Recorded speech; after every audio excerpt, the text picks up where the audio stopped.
My name is Harper Maddox.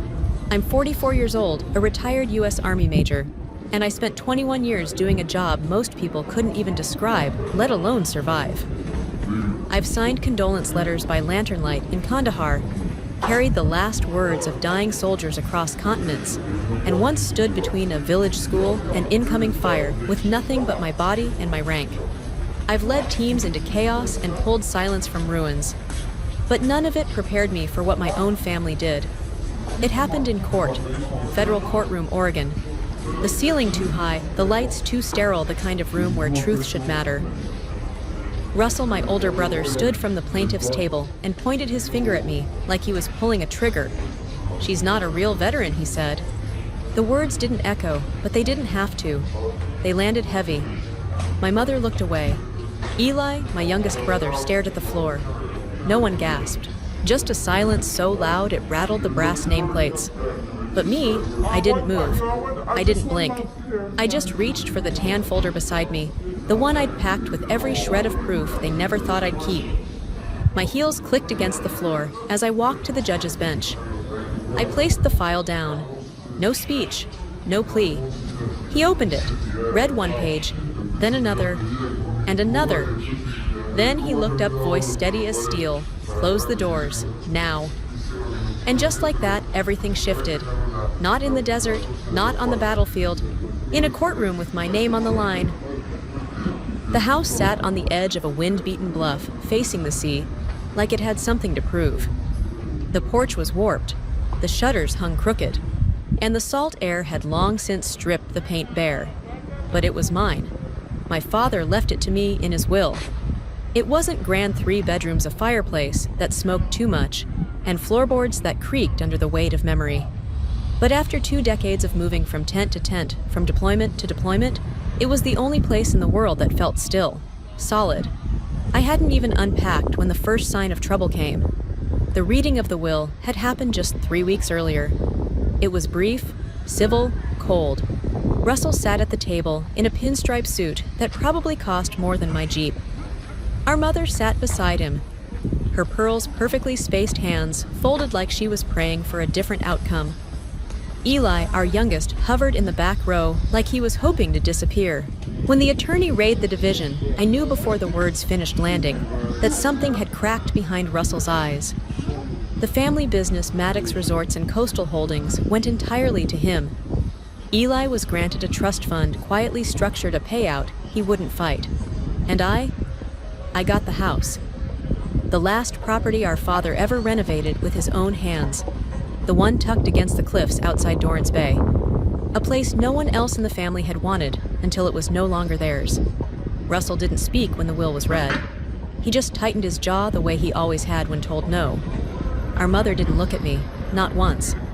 And Eli, he kept his eyes low the way you do when you know something's wrong, but don't have the spine to name it. For a few weeks after that, it was quiet. I painted the porch railings, tore out the weeds from the garden, slept under the rafters, listening to wind slam the shutters like it remembered me. For a moment, I thought maybe they'd let it go. Maybe this time there'd be no fight. But that's not how my family operates. Peace in our house is just a pause between offensives. The envelope came on a Tuesday. Heavy, cream-colored, formal. Inside wasn't a letter. It was a lawsuit. My own mother and brother were suing me, alleging I'd forged my military record, manipulated a dying man, and stolen what wasn't mine. No call, no warning. Just a neatly packaged attack delivered by courier. I set the papers down and walked to the window. The wind off the Pacific howled against the glass, so that was it. I wasn't just an outsider now, I was the enemy. I sat at the kitchen table with the lawsuit spread in front of me like a map of betrayal. Page after page, their language was clinical, precise, designed to wound without blood. They claimed I'd misrepresented my military career, that I'd forged deployment records, that I'd manipulated my father during his final days to gain leverage over the estate. It wasn't just about the house anymore. It was about erasing me entirely from memory, from honor, from paper. There was no phone call, no family meeting, no attempt to talk like people who once shared breakfast and birthdays. Just signatures, Russell's in that tight, aggressive script. Our mother's in her flawless cursive, the same she used for Christmas cards and apology notes she never meant. I called Eli once. He didn't pick up. I didn't try again. Instead, I cleared the table and spread out my own tools. Not weapons, not armor, documents, orders, citations, letters of recommendation from colonels whose names still meant something at the Pentagon. I printed out rosters, scanned award certificates, and pulled injury reports from the VA. I unearthed a photo of my unit in Basra, the one where we stood ankle-deep in floodwater, laughing like we weren't scared. I printed that one too. I labeled everything. I cross-referenced every deployment, every commanding officer, every rank promotion. I checked digital timestamps, ink ages, file hashes. And somewhere around 3 in the morning, I found the first inconsistency. A service entry had been misdated. Another was missing entirely. A commendation listed in one place, but absent in the official database. It wasn't random. Someone had tampered with the record. Not sloppily, surgically.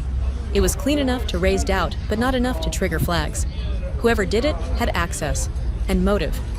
I stared at the screen, my chest tight, not from fear, but from a kind of cold clarity that only years of combat had taught me. This wasn't just about money. This was about destroying the one thing I'd ever built that didn't rely on them my name. I didn't cry. I didn't punch a wall or scream into the ocean. I made coffee. I opened a fresh file folder, and I began planning a counterattack. At 0600, I submitted a formal request to the Department of Defense for a complete reissue of my record under FOIA. Then I started contacting people, former COs, NCOs, medics, aides, anyone who remembered my time in. Some responded with confusion, some with quiet support, and one Lieutenant Colonel Ellery wrote back with a line I'd carry with me for weeks. If they're coming for you, they better bring more than paper. But even as I built my case, the question burned behind everything I touched. Who did this? And how far were they willing to go? The message came just after midnight. No contact name, no punctuation, just 5 words glowing against the dark screen of my phone. We need to talk, alone. I stared at it for a long minute, thumb hovering over delete. But something in me, call it instinct, or maybe just exhaustion, kept me still. I typed one word. When 15 minutes later, I was standing on the cliffs behind the house, jacket zipped high, the wind off the Pacific slicing through my sleeves. Eli was already there, his figure barely visible in the moonlight. Shoulders hunched, hands jammed deep into his coat pockets, like they were hiding something heavier than fingers. He didn't look at me when I approached. I didn't know it would go this far, he said quietly.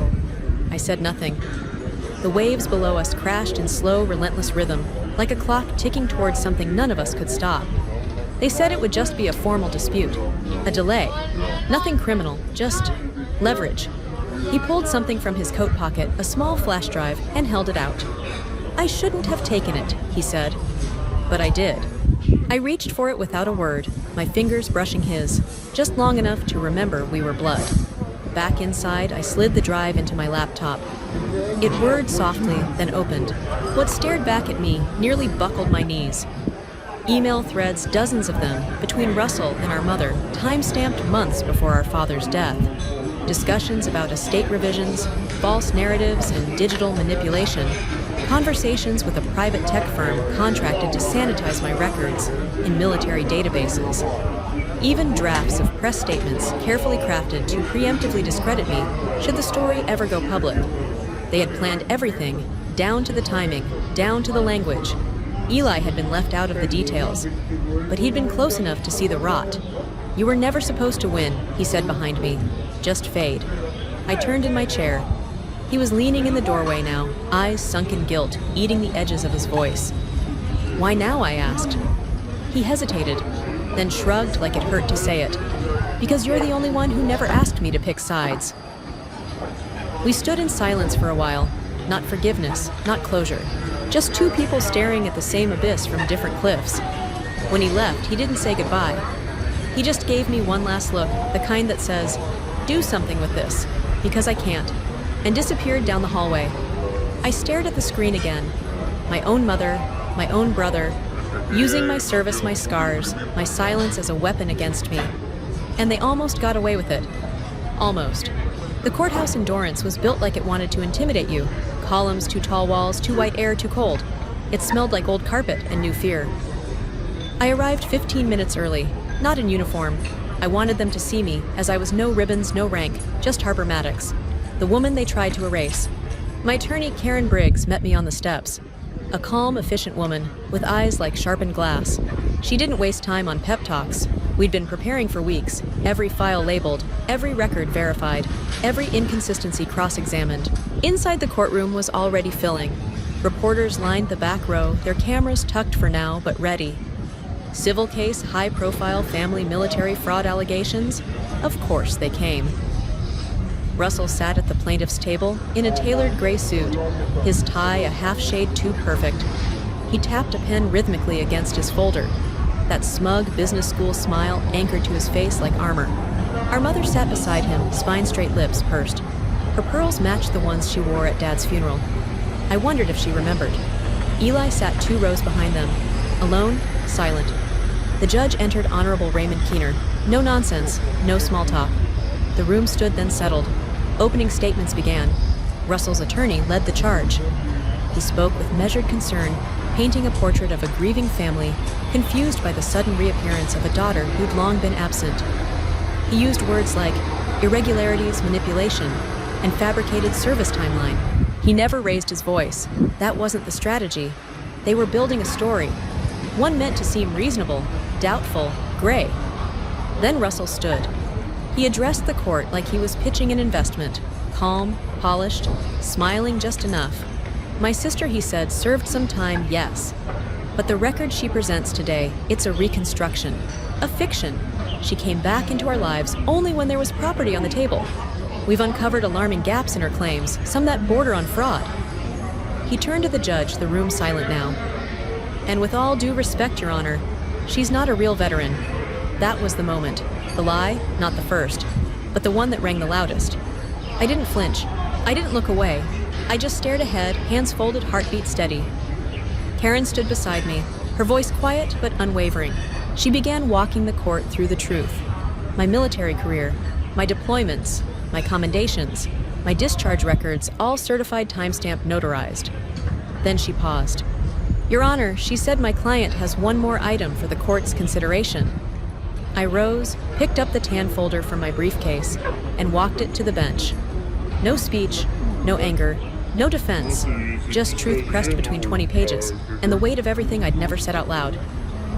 The judge opened the folder slowly, like he already sensed what was inside would change the air in the room. He read the first page, his brow furrowed. The second, his jaw clenched.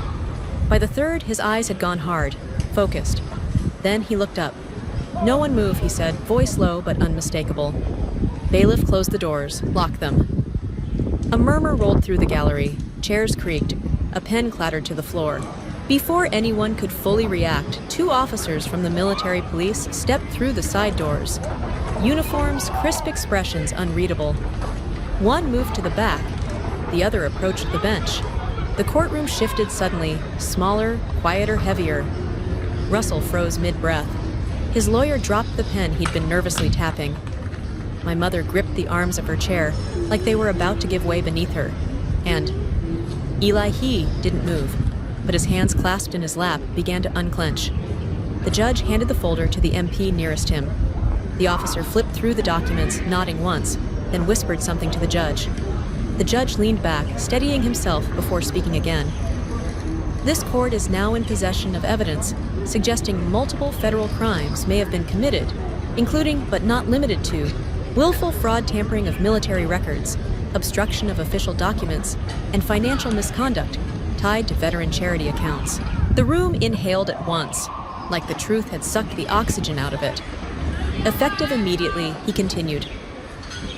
This civil proceeding is suspended pending review by federal prosecutors. Russell looked like someone had drained all color from his body. The mask was gone. Beneath the tailored suit and tan skin was a man drowning in silence. His lawyer tried to rise, but the MP behind him raised a hand slightly. He stayed seated. My mother turned to the judge, lips parted, as if to speak, but no words came. She glanced toward Russell, then toward me, and quickly looked away. I didn't speak. I didn't smile. I didn't even breathe too deeply. Because this wasn't a moment for triumph. It was a reckoning. Page by page, the folder had undone everything they built. First, the emails outlining the strategy to discredit me phrases like narrative control and optics management used like bullets. Then the financial records showing money moved through shell accounts bearing my name supposedly for veteran charities, but never reaching any real organization. And finally, the will amended weeks before my father died with signatures that didn't match, notarized by a man who had never been licensed in our state. Every lie had a timestamp, every manipulation a digital footprint. They had built a machine to erase me, and I'd brought it to its knees. When the judge adjourned for recess, the gavel didn't sound like wood. It sounded like closure. And somewhere between the turning heads and stiff silence, I realized something. This time they weren't walking out first. I was. I stepped into the hallway, the heavy courtroom door clicking shut behind me like the seal on a vault. For a moment, the sounds returned. Footsteps murmurs the distant rustle of paper from a clerk's desk. But inside me, everything was still.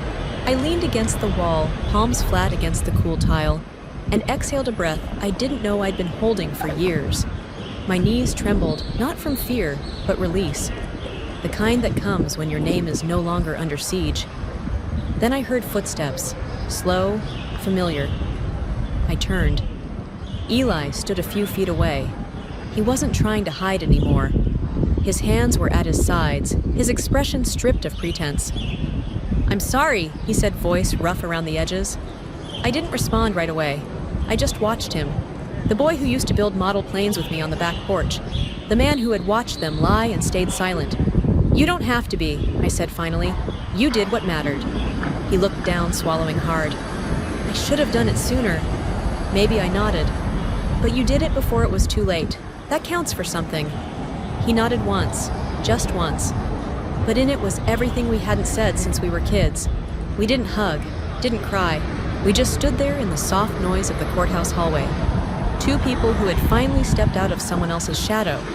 Behind the courtroom walls, I imagined Russell pacing, flipping through a script that no longer worked. I pictured our mother still seated, clutching her purse, like it could hold the fragments of her reputation together. Let them sit in it. Let them feel the weight of the silence they once used as a weapon. I walked past the courtroom doors, down the hall, and out into the open air. The sun had risen higher while I was inside, and for the first time in months, I didn't feel like I had to shield myself from it. No one waited for me. There were no reporters crowding the steps. No applause, no speeches, and that was perfect. I didn't need recognition. I needed quiet. I got in my car and drove not toward celebration, not toward revenge, but toward something smaller, older, more sacred. The house on the cliff. My house. Where my father's old jacket still hung by the door, and the porch swing still creaked when the wind was just right. Where the ghosts didn't haunt me, they stood guard. That evening, I brewed coffee and sat by the fireplace. The tan folder rested on the mantel beside a framed photo of my unit in Baghdad. Their faces younger, their eyes tired. All of us bound by something deeper than family. I wasn't a hero. I wasn't a victim. I was still standing. And finally, I was seen. Almost a year has passed since that courtroom fell quiet, and everything I carried was finally laid bare. The investigation moved fast. Russell lost control of the business within weeks. His name vanished from guest lists and investor calls. Our mother retreated from the public eye. No press statements, no apologies, just silence, the kind they once used to keep me small. I didn't watch it unfold. I didn't need the headlines. I already knew how it ended.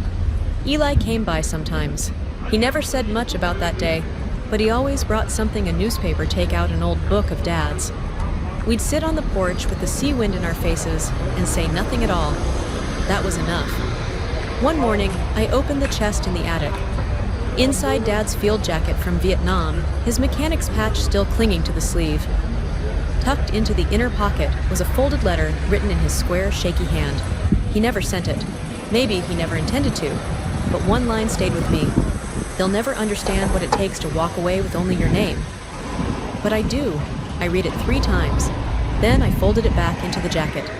That spring, I built a small memorial garden behind the house, just lavender-smooth stones, and a bench I made with my own hands. On the backrest, I carved a single word: honor. Some nights, I sit there mug in hand, letting the breeze carry what's left of the past back out to sea. I don't dwell. I don't ache. I simply exist. The house on the cliff still creaks when the wind gets mean. The boards shift beneath my feet, but it doesn't feel fragile anymore. It feels earned. They tried to erase me, but they forgot I was trained for war. And sometimes the strongest victory comes not from breaking your enemies, but from refusing to let them shape who you are. I never got revenge. I got something better: peace.